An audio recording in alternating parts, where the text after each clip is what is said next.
আপনারা যারা মোবাইলের মাধ্যমে সার্ভে জব করতে চান তাদের একটা বিষয় আবশ্যক, যে মোবাইলে কীভাবে VPS কানেক্ট করবেন।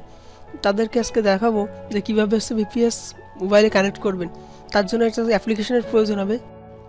সেই অ্যাপ্লিকেশনটির নাম RD ক্লায়েন্ট। এই সফটওয়্যারটি আমরা প্লে স্টোরে সার্চ করলে পেয়ে যাবো। তো চলুন কীভাবে ডাউনলোড করতে হয়। প্লে স্টোরে সিম্পলি যাব, যে আমরা এখানে সার্চ করব RD ক্লায়েন্ট।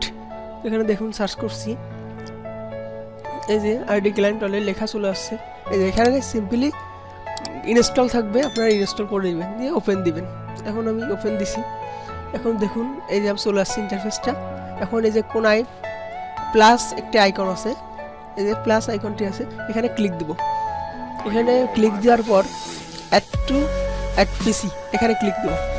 অ্যাড পিসিতে দেওয়ার পরে এখানে আমাদের অ্যাড ম্যানুয়ালি এখানে ক্লিক করব।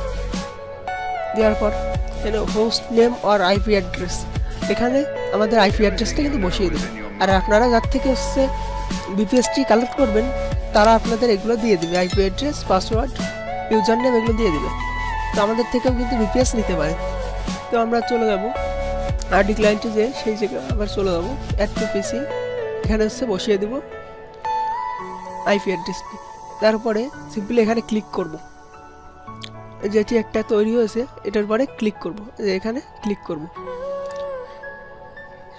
ক্লিক করার পর দেখুন এই যে এখানে ইউজার নেম এবং পাসওয়ার্ড চাচ্ছি। এখানে কিন্তু ইউজার নেম পাসওয়ার্ড আমাদের দিয়ে দিবে যার কাছ থেকে VPS কালেক্ট করব। এখন এখান থেকে আমরা ইউজার নেমটি কপি করে দেব এবং পাসওয়ার্ডটিও কপি করব। তো আগে ইউজার নেমটি পেস্ট করে দেই,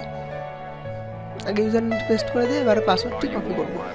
পাসওয়ার্ডটি কপি করতে সিম্পলি আবার সেখানে চলে যাই, নোটপ্যাডে আছে, কপি করে আবার চলে যাব, দিয়ে এখানে পেস্ট করব। খুবই ইজি, আপনার ভিডিওটি দেখে করে দিতে হবে। কন্টিনিউতে ক্লিক করব, কিছুক্ষণ লোডিং নেবে। লোডিং নেওয়ার পরে দেখবেন যে সিম্পলি এই যে দেখুন চলে আসছে। তো আমি একটা সার্ভেতে ছিলাম, তো এটা হচ্ছে মিনিমাইজ করে দিচ্ছি। এই দেখুন এই যে আমাদের VPS-এ কিন্তু ঢুকে গেছি মোবাইল দিয়ে। তো আপনারা কিন্তু এইভাবে কিন্তু মোবাইল দিয়ে কাজ করতে পারবেন, কোনো সমস্যা হবে না। তো আপনারা কিন্তু অটো রোটেট মোডটি অন করে ফোনটি একটু বাঁকিয়ে পুরো বড় স্ক্রিনে ভালোভাবে কাজ করতে পারবেন। দেখুন আমি অটো রোটেট মোডটি অন করছি, করে এখন এই যে বাঁকালাম, খুবই বড়োভাবে দেখতে পাচ্ছি, কিন্তু ভিডিও রেকর্ডারে এটা ছোটো মনে হচ্ছে, বাট এটা কিন্তু বড় দেখাচ্ছে, ভালোভাবে কাজ করা যাবে।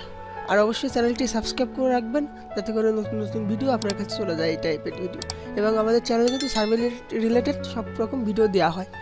দেখা হবে পরবর্তী কোনো ভিডিওতে, ততক্ষণ সুস্থ থাকুন।